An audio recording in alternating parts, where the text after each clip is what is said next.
stop. That's right, I said stop. Don't come any further. I am gonna be spoiling this right here and talking about it in depth. So if you have not read the book or watched the movie, get out. Get out. But you can come back. You can go back if you watch it, after you watch it and after you read it. So just come back, because you're gonna want to hear this discussion and you're gonna want to jump into it. So go read it and go watch the movie.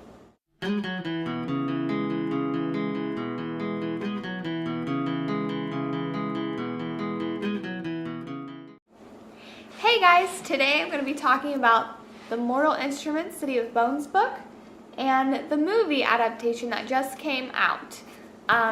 I had actually just finished reading this book right before the movie came out, actually the day the movie came out, so I didn't watch it until probably like the third day it came out. But so first let's talk about the book. The book, I really enjoyed this book a lot. I haven't found a book that I just wanted to sit down and just read it, you know, stay up late and read it. I really like the world building in this book a lot. What she does with this world and how she imagines all these different things was really interesting to me. I really liked how she combined both the mythical beings, like the vampires, the werewolves, and everything, into a cityscape. How they just, both worlds came together and you saw them interact together. I really like that. The characters in the book, they weren't as, I think, developed as they could be. They were a bit dumb at times. They're kind of annoying too, but all in all, I mean, I really did enjoy this book, and I'm starting the second book. Yeah, I really like the book. So now let's talk about the movie version of The Mortal Instruments. Since I really enjoyed this book, and I saw the trailer right before I watched it, because I didn't know that it was going to be a movie. I just decided to read this book, and I didn't know that it was already going to be a motion picture. So when I found out, I was really excited, and I was like, yes, what great timing. I finished the book and now the movie's coming out, and I hadn't even planned that, and I didn't even know. So yeah, I was ecstatic, and especially after I saw the trailer, because I thought the trailer looked awesome. I was like, oh my gosh, this movie is going to be amazing. But of course, with a movie and a book, you're always going to have differences, and I knew that going into it. I said, Regina, don't have too many expectations. When you have your own interpretation and then someone comes along and they make a movie and they create this world with their own interpretation, you're gonna have a lot of differences, especially the characters, just different scenes in the movie. It's just gonna be different. So I went into this trying not to have high expectations, but since I really enjoyed the book a lot, I was like, please make it be awesome. I have mixed feelings about the movie. I did enjoy it. I enjoyed it as a movie, but as a book adaptation of The Mortal Instruments, I can't say that it was really close to it, because there's a lot of scenes and a lot of things that were changed. Okay, so let's just start with the beginning. The beginning of the movie I thought was really cool.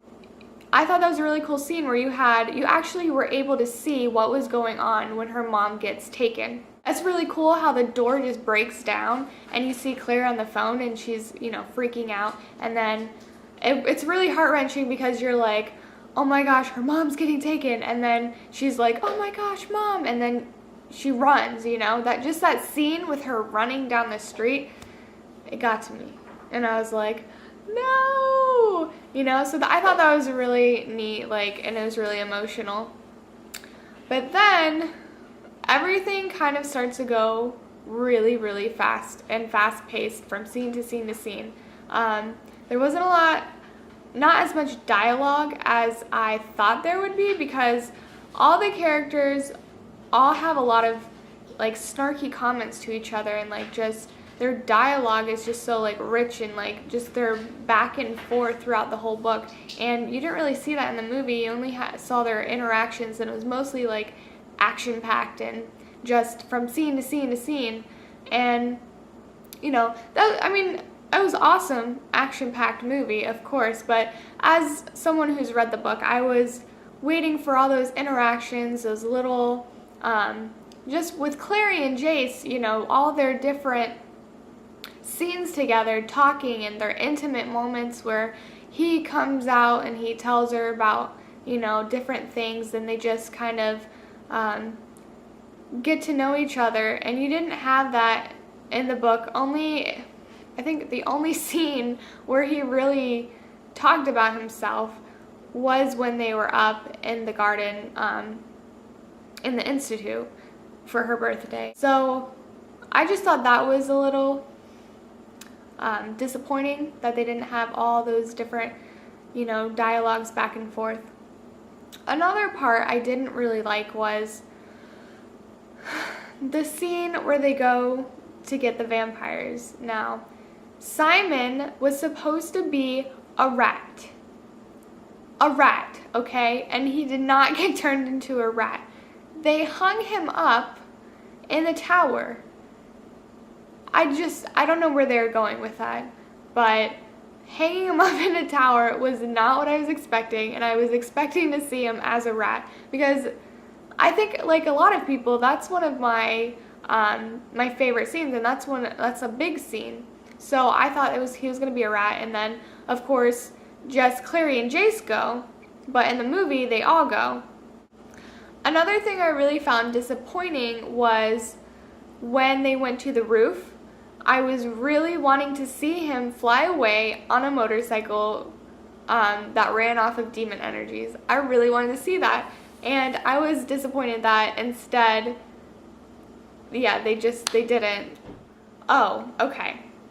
Another thing that, and I know that when you have a book to movie adaptation, they can't put everything in, and it's gonna be different and whatever, but some things I just thought they went a little off point on, and they should have stayed on point. Like, what the heck was with Valentine? His hair, his like pirate Rasta little thing, I don't even know what that was either. And then he had his shirt off, and what is he, like Hercules? He didn't have his shirt on, and he's just like, I'm Valentine. Wow. Yeah. Then the whole Hodge betrayal scene and how they give away, I haven't read the second book, but I do know, with even reading it, I was like, there's no way they're brother and sister. Whatever, I know they're not, okay? I know that, even though I didn't read the second book, like, I still wanted to find out and be like, for sure, no, they're not brother and sister, even though I know they're not. I want to read the second book and be like, no, I knew they weren't. Okay, Hollywood, you gotta tell us all that they're not brother and sister by having Hodge say, ooh, tell them they're brother and sister, and blah, blah, blah, and, like, make it up, and really? And then at the end, Jace is like, I don't believe it. Never happened. That doesn't happen. And then Hodge, his betrayal, he left. He didn't help them. So it made it seem like he was a good guy when in fact he's not. And I really didn't like his character after that happened. And in the movie, they didn't make him like an unlikable character, because even though he betrayed them, he still helped them at the end. And that's not what happened. So I was like, no, that's not Hodge. He's bad. He left and he tried to kill Clary.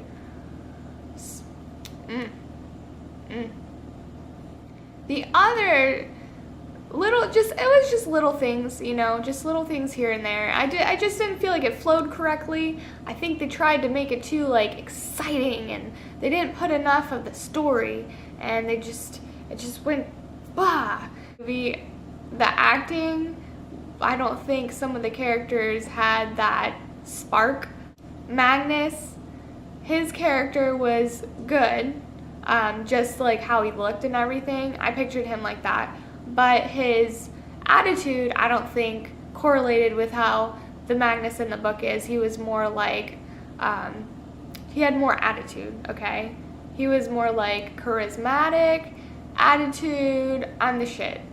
But the Magnus in this was just like, hey guys, welcome, come in, I want to talk to you. And then he told them, without even having them to pry for the information, everything that they wanted to know. So you didn't have his attitude in there. He was just like, here's all the information, I'm willing to give it to you. But no, it's not how it happens. So just characters, just the way the story just was kind of like going along, and the dialogue wasn't there. And Clary and Jace, like, their lusting towards each other wasn't that kinetic. I don't think it was that kinetic. I wasn't like, oh my gosh, they're in love with each other. Now they found out they're brother and sister. It wasn't like in the book you're like, I was reading the book and I got to that part, and the whole time I'm just like, at first I was like, oh no, Jason's a jerk. Not Jason, Clary. Clary should go out with Simon even though he's immature as heck.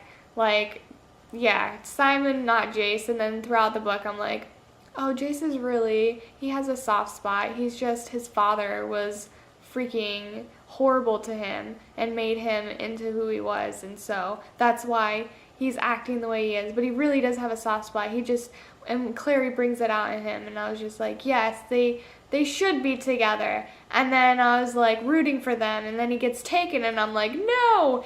And then you find out they're brother and sister, and I slammed my book down and I said, are you serious? I was like, are you kidding me? No, it's not true, no. And I was like, no, just for like 5 minutes. I was just like, no, it's not true. I don't believe it. I don't believe it. Why would they have all this like love, like all this like intenseness, and now they're brother and sister? No way. That's not happening. So, and then even reading like towards the end where they're still like, we're brother and sister, but I still have feelings for you. And I was like, they're not brother and sister. So even though Hollywood, you spoiled it for me, because now I know for sure, I already knew. So anyways, their whole dealio wasn't as effective as it was in the book for me, in the movie. And one more scene, because I don't want to like nitpick every single thing, because these are things that are in the movie that I really wanted to see, like the whole motorcycle scene, Simon as a rat, and then I really wanted to see when they went to Renwick, the Renwick building, and that scene wasn't in there. Instead, they made the Institute into the place where he was, and how, you guys know, that doesn't happen. The Institute is holy ground and you can't have demons there and whatever. Anyways, I really wanted to see the Renwick building and just the glamour that they put on it and what it really looked like, because in the book it was like beautiful and the rooms were big, and then it's like how the werewolves like descend upon it, and there's the fighting with the Forsaken, and they didn't have it, and I was so upset because that's a big scene. That's like one of the biggest scenes. It's the ending, and they didn't have the Renwick building. I really wanted her to see them go in and find the mom, and have them go and find Jace in the room, and that whole scene, because that scene is where you're like, oh my gosh, he's brainwashed him to think that he's his son. And I was really disappointed that I didn't get to see that whole scene, and instead it was completely different. And then just the whole ending was so different, and how Valentine was like smashing her head into, he's like, and smashes her head into the desk and like throws her, and Jace is like, you said you wouldn't hurt her, and then he was like, and then yeah, none of that happened. Valentine was the most calm and collect person, and trying to make it seem like he was this fatherly figure who really wanted his family back together, and that's how it sold it to him, that he was his father and that's all he wanted. And that's what sold it, was selling it to Jace. And the whole scene in the movie was the complete opposite. He was just like this maniac that was like bashing them and just going off on them. Oh my gosh, and the greater demon, what was that too? See, now I'm starting to go off and I'm trying not to.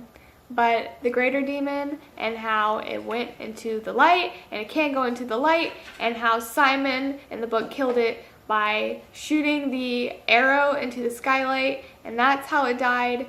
Instead, it went into the light in the movie and it didn't have anything happen to it. And I was like, what are you doing? It's a greater demon. They didn't even explain it. It's a greater demon, okay? It can't go in the light. The very end where Jace comes in, and it's the complete opposite, because in the book, she goes to the institute to see him, and he's like, oh, you came to see me? And she's like, yeah, I want to see how you were. You know, come see my mom in the hospital. No, but he comes to her apartment while she's magically, like, putting everything away, and he's like, we need you, Clary. We need you and your gifts. Okay, what gifts would that be? Because she didn't hardly do anything and in the book, and she's just learning that she's a shadow hunter and she has no idea what she's doing. But in the movie, they made it seem like she's like this like amazingly powerful person that is gonna save the world, and she's the only one that can do it. So so anyways, I like the movie. I want to go back and see it because I think if I go see it again, I'm not going to have all these expectations that I had, and I'm just going to watch it like I'm watching a movie, and I'm going to enjoy it how it's action-packed and whatever. I did enjoy it. I just didn't love it because being someone that read the book, and I'm sure a lot of people who have read the book love the movies, but there's certain things that they didn't make it come together as well as I think they could have. The movie was good. The book I really loved. Both of them together aren't the same. They're totally different, which, like I said, book to movie adaptations are going to be different, but I didn't think this one was going to be that different. To me, it could have just had more dialogue and more interactions and just those things that I was talking about. I think they just put too much in it. They just wanted too much. One more thing that bothered me was how they kept the cup, but in the end of the book, Valentine has the cup. So I'm not really sure how they're going to go if they make a second movie, how they're going to go off of that, because he has the cup in the end of the book, but not in the movie. So I'm not sure what they're doing with that. Anyways, did you read the book? Love the book, hate the movie? Did you love the book, love the movie? Did you hate the book, love the movie, hate the book, hate the movie? Something like that. Just what did you guys think of the book and what did you guys think of the movie? Both, either or, as a separate entity or as one. Like, what did you guys think? Because I want to know, did you guys like all those little cheesy moments that they put in, or did you hate them? I know some of them I really hated, and some of them I was just like, ah. Just, yeah, tell me what you guys think about it, thought about it. Have you seen it? Do you want to see it? And, whew. Thank you for watching my video. I hope you enjoyed this discussion. Bye, guys.